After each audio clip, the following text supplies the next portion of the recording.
हात उता त बलि बलै पाउँछ आज यहीँ काटेर ए ऊ होइन र छोरा कता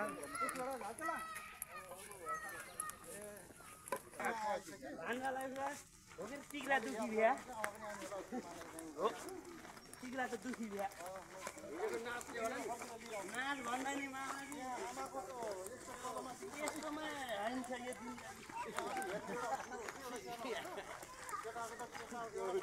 नाट्यला भाषी पाउनु त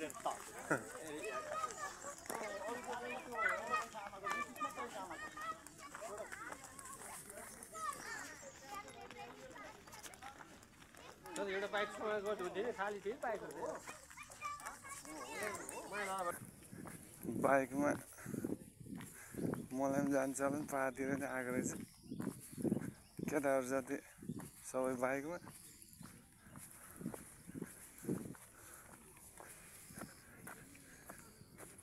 गाउँतिर नि मधेसतिर छ्याते भयो धेरै कोही मात्र त्यो हाम्रो छापाको सबभन्दा मोटे मान्छे सोलबहादुर सर उसको खुट्टा पनि कमजोर छ वेट बेसी छ त्यही भएर हिँड्न सकिरहेको म पनि हिँड्न नसक्ने मान्छे आज चोरी बनिरहेछ म अघि पछि आइरहेको छापाको सक्रिय पनि चन्द्रबहादुर काजी बसेको सक्रिय मान्छे धेरै कुरा भोगेको बुझेको बाइकमा पनि जानु सक्छ तर बाइकमा नगएर सकि नसकि परम्परालाई धान्दै गर्नु पैदल हिँडिरहेको छ असोल पानी टङ्क्यो कि मन्दिर जस्तो मलाई त ढलाई त अचम्मै गरेछ के अरे अन्त यहाँ ब्याग भएको नि सोले मेरो टिप्पा ल्याउनु नसकेर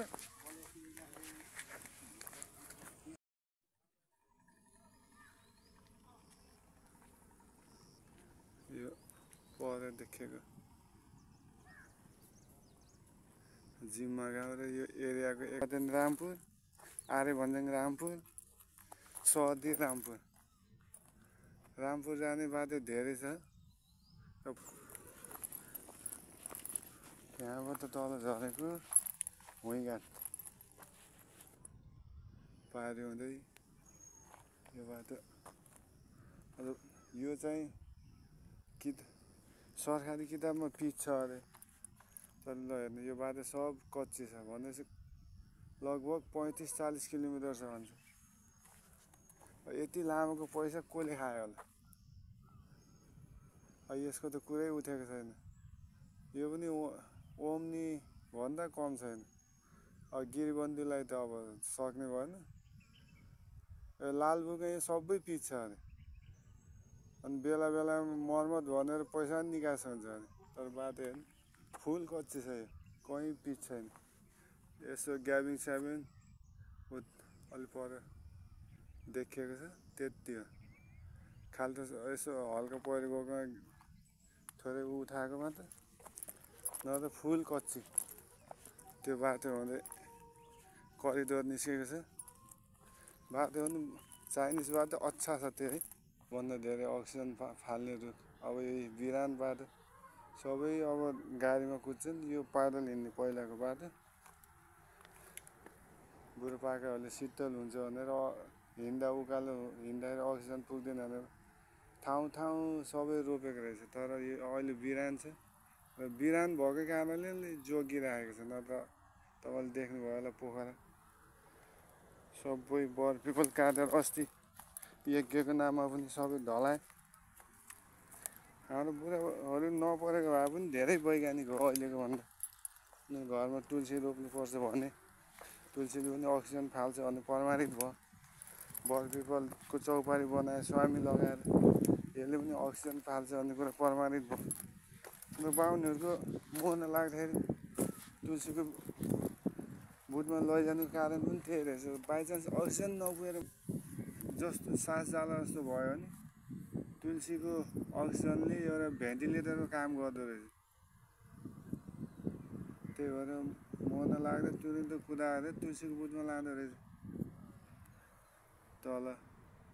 दुःखै छ हल्का केटाहरू सबै दाउरा बोकेर लिएर जाँदैछ यो जिममा त्यो हुँगी पन्थार भन्ने ठाउँमा जाने बाटो यसले यता म जहाँ छु त्यहाँ स्याङ्जा र पारी पाल्पा पवित्र घाट मध्येको एउटा यो हुँ घाट माथि बेनी घाट रिडी घाट अनि रामडी घाट अनि उता स्यादिपिनी घाट तल रामघाट देवघाट हुँदै यो जति पनि काली गण्डकीको छेउमा छ त्यो सबै घाटै घाटले प्रसिद्ध छ र पहिला गाडी नहुँदा मान्छे यहीको सेरोफेरोमा भएर हिँड्दो रहेछ हाम्रो आमा पनि यही रानीघाट के तर्दै तर्दै काठमाडौँ जानुभएको थियो अरे पहिला र अहिले यो यहीँ भित्री उमा पनि धेरै पुल छ एउटा यहाँ छ एउटा उहाँ छ अहिले देखिएको छैन त्यो निर्वाधीन छ अझै उता नि एउटा छ अरे यो पारीको स्याङ्जा हुँदै रामपुर जाने बाटो बाइकमा आउने पार्टीहरू उहाँ आएर बसिरहे र हामी हिँडेर जाने पार्टीहरू यहाँबाट झरिरहेको छौँ ओह्रालो खत्रै छ बाटो अरूभन्दा ओह्रालो झर्दै टिकेर दुख्छ शरीर धान्नु पऱ्यो पहाडतिर बर्खा लगाइसके गाइजहरू सबै अहिले मकै खन्ने चटारो थियो चटारोको बिच पनि तल मकै खन्दै हुनुहुन्छ एक ग्रुपहरू हाम्रो छापाका मेरो ससुराल गाउँको मान्छेहरू चाहिँ सबै आलु मरेपछि फेरि बार्ने चलन छ आज स्टिक ल्याउने बिर्सेछ गाइस यो पालिको नबनाऊ भनेको अब फेरि यहाँ त आउँदा आउँदा पुरानो स्मरण भयो त्यहाँ यसो बनाइदिइहाल्ने हो नि त भनेर जिगज्याग भइरहेछ एउटा सांस्कृतिक कुरा हाम्रो यो जुन गलेङबार यताको भेग छ यताको भेगमा चाहिँ अझै पनि मगरहरूमा यो चाहिँ छैन मगर समाज चाहिँ छैन यहाँ उही 13 दिन चल्छ रातो टिका चल्छ बाहुनै चल्छ त्यो सारा भेगमा अब हिजोबाट 13 दिनमा बल्ल उम्किन्छ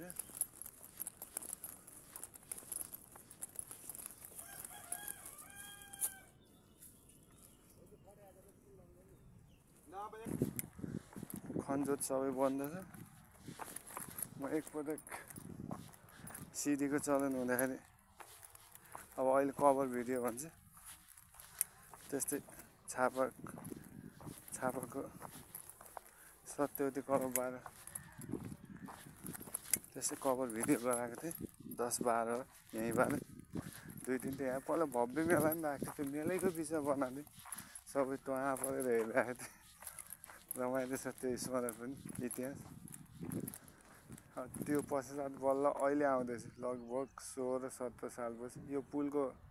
पिलर मात्र थियो अहिले जुन देख्नुभएको छ झलुङ्गे पुल उता मात्र थियो हाम्रो केटाहरूले झलुङ्गे पुलमा गएर केटीहरू चढेपछि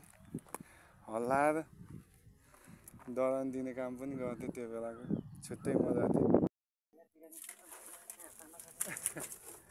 दाउरा यस्तै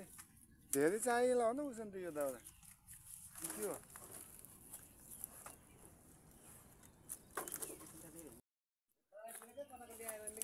सोध्छन् अन्त सोद्धा रहेछ नि यहाँ सोध्दैन थाहै हुँदो रहेछ कि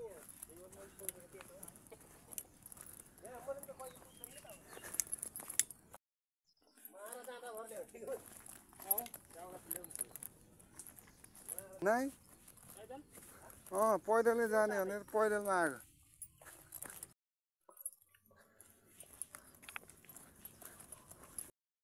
पहिलाको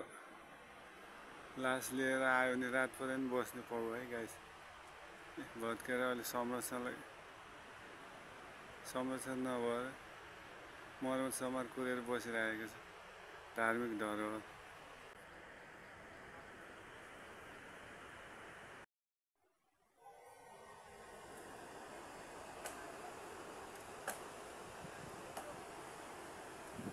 अहिले 2-4 दिन पानी आएको बढेर अलिकति ठुलो भएर आएको छ। न त सबै ढुङ्गा देखिरहेको।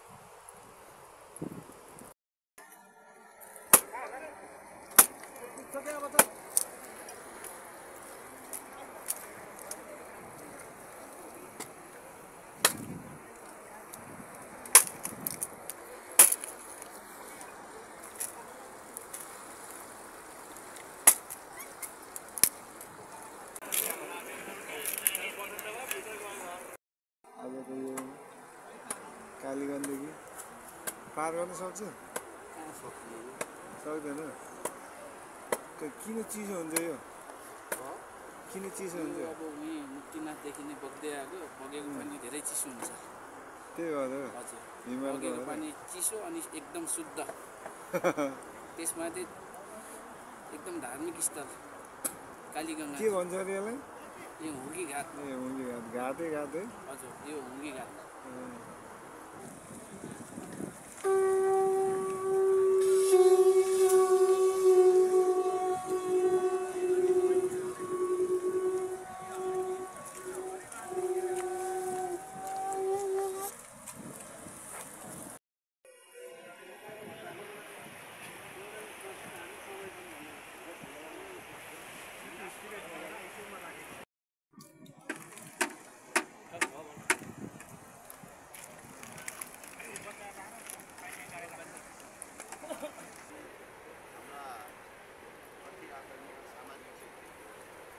लामो समयबाट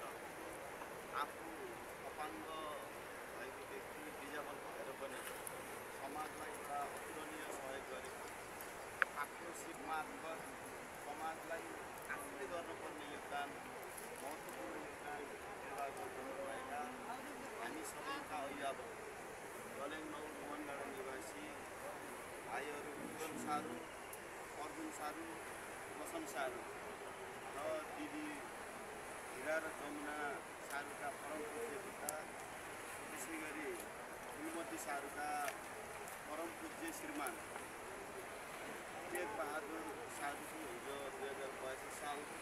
वैशाखको 23 गते सूर्य अस्तसँगै उहाँले देहत्याग गर्नुभएको छ। म सबैभन्दा अगाडि स्वर्गीय टेक बहादुर सारूप्रति हामी सबैको तर्फबाट भावपूर्ण श्रद्धाञ्जली व्यक्त गर्न चाहन्छु र शोकाकुल परिवारमा रहनुभएका उहाँका परिवार धर्मपत्नी छोराहरू र आफन्त इष्टमित्रप्रति हार्दिक समवेदना व्यक्त गर्न चाहन्छु। यसो त मानिसको जन्म पश्चात मृत्यु स्वाभाविक र शाश्वत हो, तथापि हामीले हाम्रो अभिभावक, हाम्रो घरको मुली, हाम्रो समाजको एउटा अभियन्ता गुमाउनु पर्दाखेरि हामीलाई ठुलो पीडाबोध भएको छ। तसर्थ जति नै पीडाबोध भए तापनि फेरि हामीले हाम्रो मन, हाम्रो भावना हामी आफै बुझाउनु पर्नेछ। हामी सबैले एक दिन यो धरती छोडेर जाने नै हो र सृष्टिको यो प्रकृतिको नियम अन्तर्गत नै रहेर उहाँले हिजो यो संसार छोड्दै गर्दा यो लामो समयदेखि मैले अगाडि पनि भनिसकेँ अपाङ्गता भएर पनि समाजलाई अत्यन्तै ठुलो र अतुलनीय योगदान पुर्याउनु भएको थियो र आज यो कालीगण्डको चाहिँ यो विघाटमा उहाँको पार्थिव शरीरमा अन्तिम श्रद्धाञ्जली व्यक्त गर्नको लागि हामीसँग थुप्रै व्यक्तित्वहरू आउनु भएको छ। मैले देखिरहेको छु यसै गलेङ नगरपालिका वडा नम्बर 9का वडाध्यक्ष नेपाली कङ्ग्रेस जिल्ला कार्य समितिका सदस्य स्वर्गीय नामदेव खनालज्यू यहाँ आउनुभएको छ।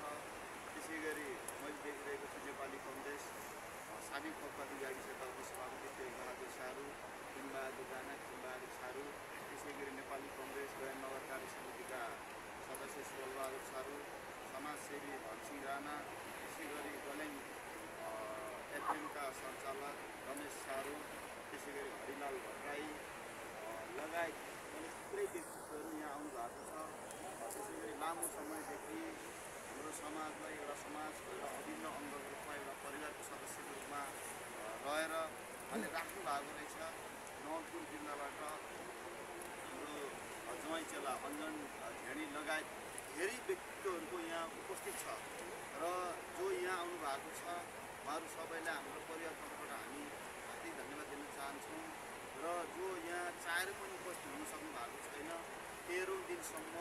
उहाँको घरमा नै हामीले यो कर्मकाण्डी गर्नेछौँ र यो शुद्धाशुद्धि हुने दिनसम्म उहाँहरूलाई जो आफूजीहरू नाताचुकी गर्नुहुन्छ उहाँहरूलाई समेत यो खबर सुनाउनको लागि मैले यहाँ आउनुभएका सम्पूर्ण मलामी महानुभावहरूमा हार्दिक श्रद्धाञ्जली व्यक्त गर्दै हामी सबैको तर्फबाट फेरि पनि स्वर्गीय टेक बहादुर साहबप्रति भावपूर्ण श्रद्धाञ्जली व्यक्त गर्दै 1 मिनट उहाँको चिर शान्तिको लागि उहाँ यो अहिले उहाँको यो एउटा यो पार्थिव शरीरमा हामीले यो अन्तिम सम्मान गर्दाखेरि उहाँको चिर शान्तिको कामना गर्दै हामीसँग यो उहाँको एउटा देह मात्रै छैन उहाँको आत्मा त हाम्रो फेरिमा यो हाम्रो छर छिमेकमा हामी सँगसँगै बोल्या हुन्छ कतै उहाँको आत्माले शान्ति प्राप्त गरोस् उहाँको छिट्टै वैकुण्ठ बास होस् छिट्टै उहाँको चाहिँ स्वर्ग बास होस् भन्दै 1 मिनट उहाँलाई शान्ति प्राप्त गर्नको लागि सबैले शिरको टोपी झिकेर मौन धारणमा सहभागी हुनको लागि म हार्दिक अपील गर्न चाहन्छु।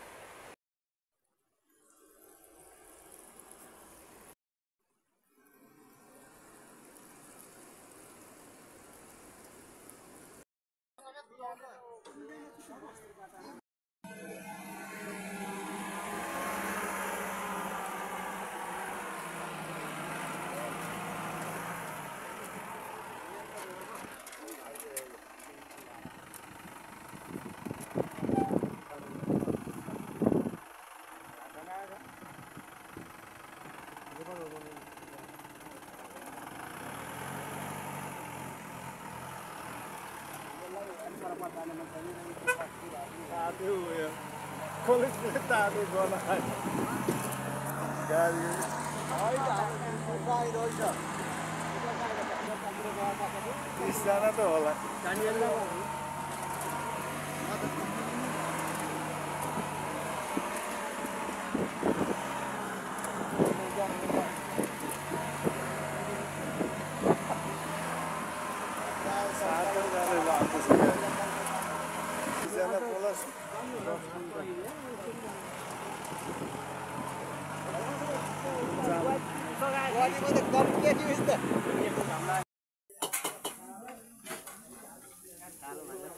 पानी डालो यार।